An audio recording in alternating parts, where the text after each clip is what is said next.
Chapter 31, Part 2.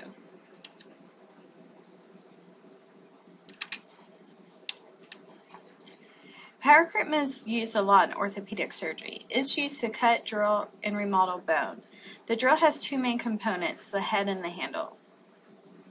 Attachments are attached to the head.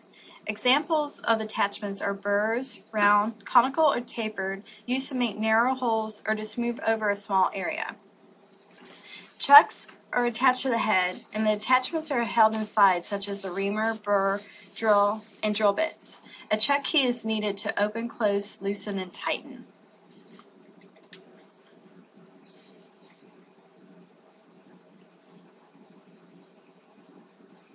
A depth gauge is a calibrated rod used to measure the depth of a drilled or reamed hole. Drill bits are a pin with a wide cutting thread that's used to make a smooth-sided hole in the bone, and the flutes of the bit allow for the cut bone and tissue to escape the channel so it doesn't get clogged and stop cutting. The drill guide is an instrument inserted nearer the top of the screw hole to correctly aim the screw, pin, nail, or wire as it enters the bone. A reamer is a rod-shaped or chisel-pointed used to clear out the medullary canal, and it's used to prepare the bone for an implant. Shavers are a type of burr used mainly on cartilage for shaping and removing tissue. A tap is similar to a screw. The tap is the same diameter of the screw, and the purpose is to prepare the hole for the screw. Some screws are self-tapping.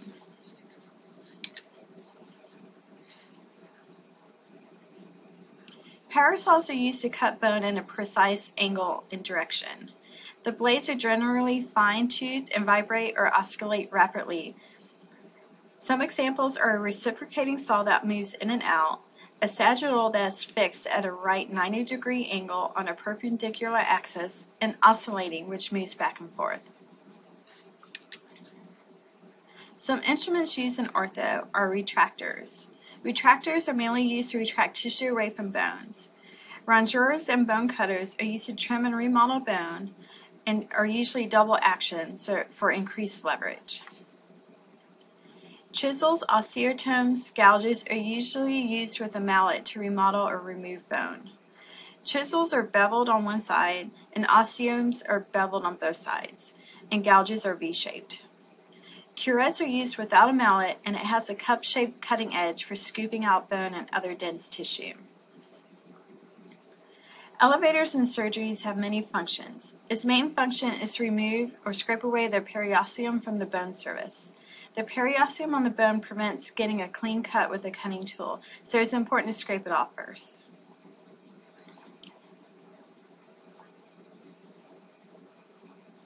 Measuring devices include protractors, calipers, depth gauges, and rulers.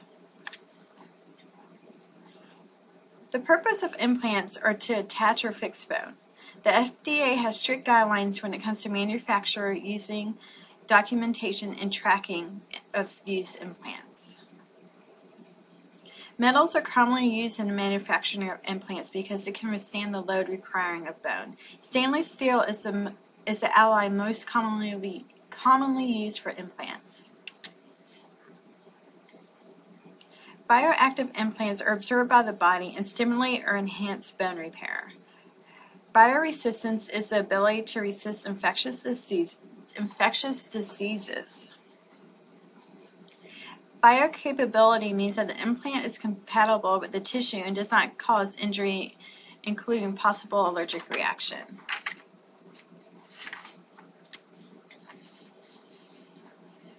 Because of the different ways metals can react to each other, such as corrosion or oxidation, metals that are made of different materials are not implanted near each other. When an implant is used on a patient, it must be documented on a database for tracking, retrieving, and restocking purposes. The specific information that is recorded in the patient's file is the name, date of the facility, type of the implant, size, location in the body, the name of the surgeon, and the manufacturer's information, such as batch, lot, and serial numbers, just in case they have to do a recall. The facility also keeps a log of the information, and all the information goes home with the patient as well.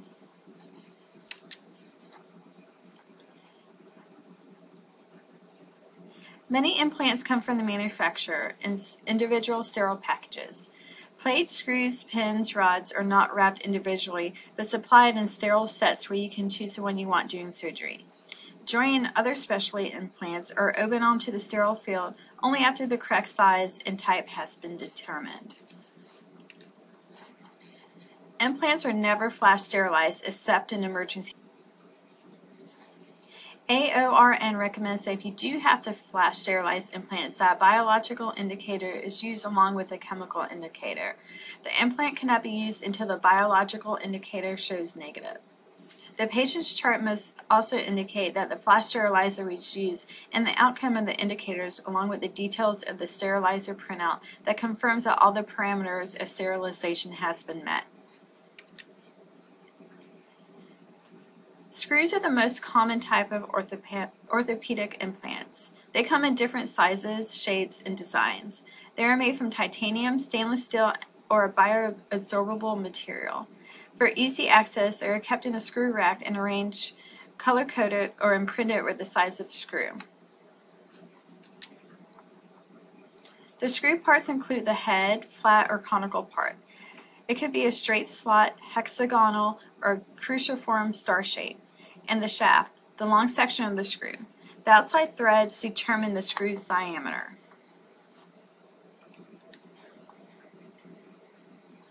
The threads on the screw are spiral-shaped ridges along the shaft. The depth of the thread determines the pull-out strength. The number of threads in relation to the length determines the pitch. As the pitch increases, so does the contact with the bone, giving the screw greater gripping strength. The tip of the screw can be blunt, corkscrew, or trocar shaped. This determines if the screw is self-tapping or requires a pre-drilled hole.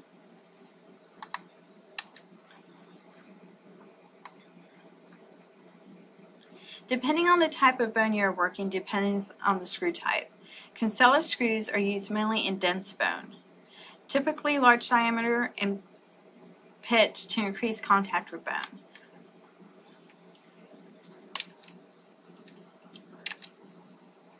Plate. Lag screws are screws that exert compression on bone fragments directly or with a plate. Lag screws apply compression on the area farthest away from the screw head. When a tap is used for those screws, the size of the tap is slightly larger than the screw diameter. When the screw engages into the bone, it pulls the fragments into position.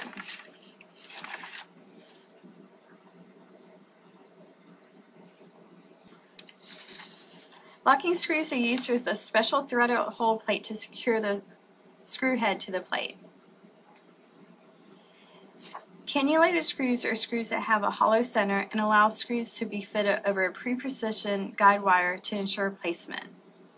Self-tapping screws have flutes at the tip that cut a passage for the threads as the screw is advanced.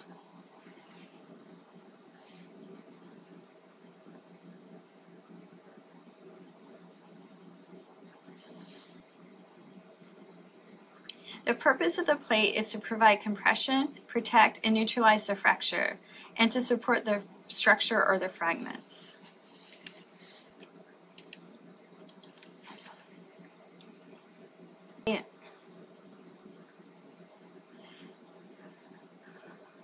Plates go over bone and provide stability and support during healing. Plates are made from titanium or stainless steel in a matte or polished finish. Plates can be straight, contoured, or beveled to fit smoothly over bone and joints. The screw holes can be smooth, threaded, oblique, or straight.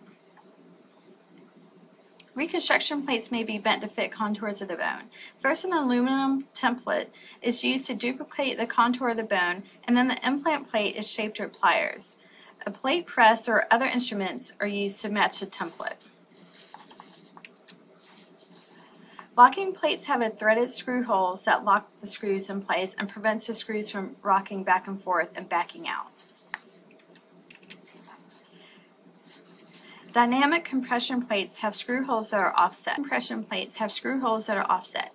The purpose is to provide reduction and compression of the fragments. Anchor screws are placed into one fragment and the screws are tightened and the plate slides along the bone, drawing the two fragments together. A low-contact dynamic compression plate is designed to reduce the contact between the plate and the bone. The plate sits right above the bone surface and is secured by screws, preventing direct pressure on the periosteal vascular supply and may enhance healing. Tension band plates provide mechanical advantages in fixation of long bones.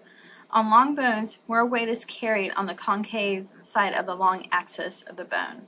The tension band plate is placed on the convex or gap side to counteract the load and prevent the gap from widening.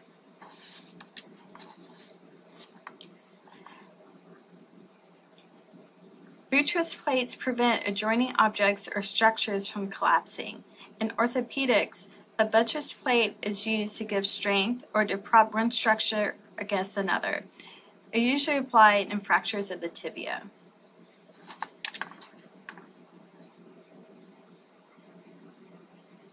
Condyle plates are used in conjunction with compression screws for fixation on condyle fractures. That's the round end of the bone.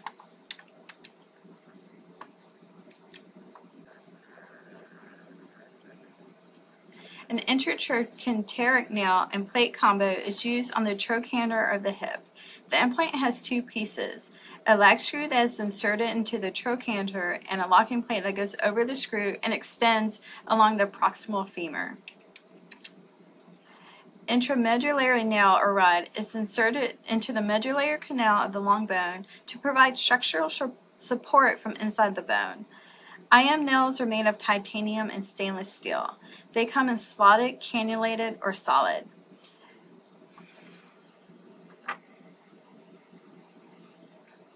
The nail is inserted by reaming the intramedullary canal or impacting the nail through the marrow tissue to seat it. Locking bolts are placed at the proximal and distal ends to prevent the nail from backing out. Wires are most often used to reduce small bone fragments. This is done by drilling holes into the fragments and inserting a wire to draw the pieces together. The wire are then sometimes twisted into a knot and buried into the soft tissue. Wire and cables are also used in cerclage reductions to provide added strength to another type of implant, such as an IM nail. Cables are closed with a cable clamp. Kirschner wires and Steinmann pins are thick wires that are inserted with a drill. The wires have a sharp diamond point that penetrates bone and soft tissue. They are extremely sharp and should be handled with caution. The advantages of the wires are the ease of insertion. They cause little trauma to the bone and can be easily withdrawn. They are commonly used for guide wire, for cannulated items, and they also provide temporary or final stabilization for a fracture, such as a component of a traction device.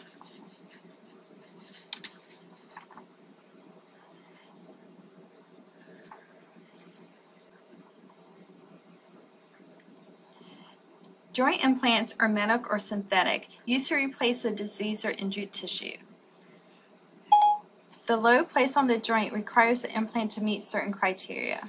When an implant surface rubs against other implants, material is released into the joint cavity and can lead to destruction of the bone tissue. The selection and type of material used is based on the patient's bone, type of activity level, and general health.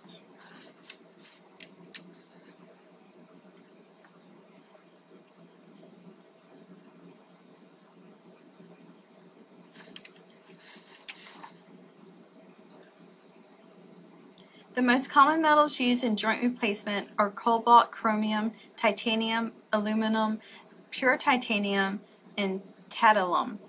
Metal-on-metal components can release ions into the body and cause toxicity. It is not used on patients with kidney disease or women of childbearing age. Polyethylene is a highly durable, low-friction plastic that drains are also made from. Because it breaks down due to wear and tear, the layers of the plastic start to separate. It is used in conjunction with metal. Ceramic metals were developed to resist wear, mainly used on hip surgery. The advantage of ceramic is that it's very hard and can be polished, and is resistant to scratching. The disadvantages is that it's brittle and can fracture or shatter. Some implants are roughened and coated to enhance healing and resist wear. Metal fibers may be applied to the surface of the implant to create a microscopic pores that accept bone cement. In pressed foot implants, bone tissue infiltrates the pores during healing.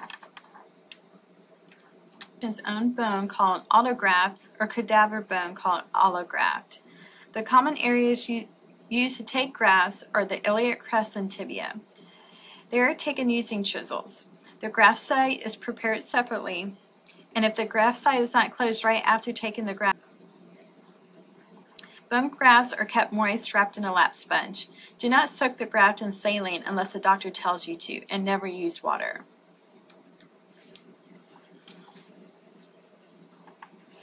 Bone graft substitutes are commonly used to repair or reconstruct bones, such as ceramic and polymers. Bone graft substitutes they come in paste, block, putty, and chip form.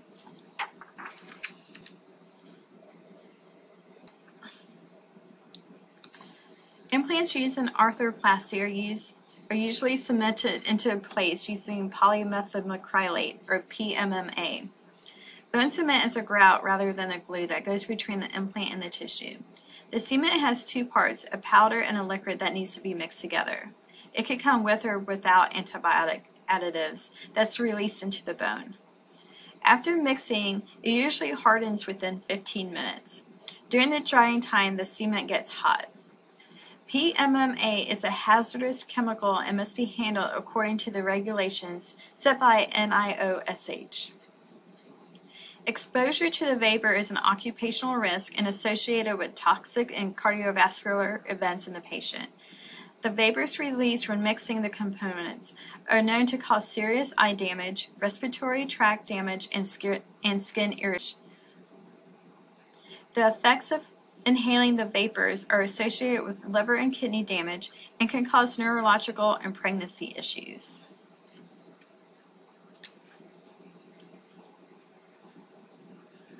Casting is a method of external fixation when the limb is immobilized by applying plaster or a synthetic resin.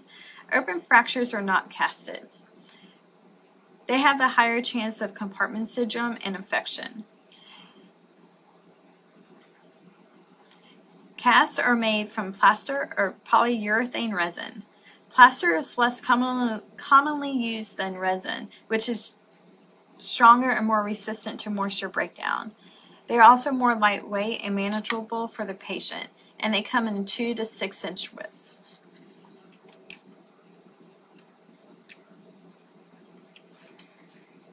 Depending on the location and the outcome objectives, depends on the type of cast used.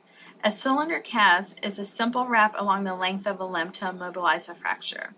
A spica cast is used in pediatrics to immobilize hip fractures or deformities. A spica cast covers the trunk and one or both limbs. Before a cast is applied, the limb is wrapped with padding. A stockinette is applied to the limb, followed by a rub roll. The rub roll is applied from the distal to proximal end of the limb, and at least 2 layers are needed. Extra padding for bony prominences may be needed.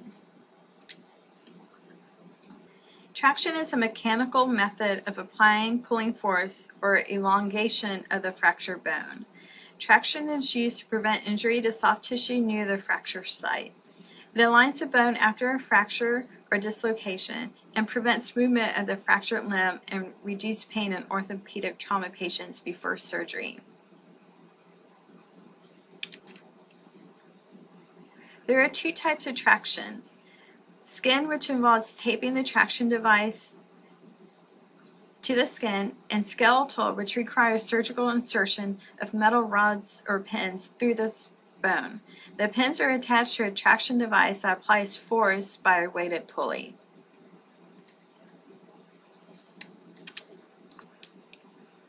Modular rods and pins are used for temporary external stabilization of a fracture. The system is flexible and used for long bones and pelvis, and also for joint lengthening procedures involving bone loss. The basic design are external metal rods held together by bolts and pins that are inserted through the bone to support the outer framework.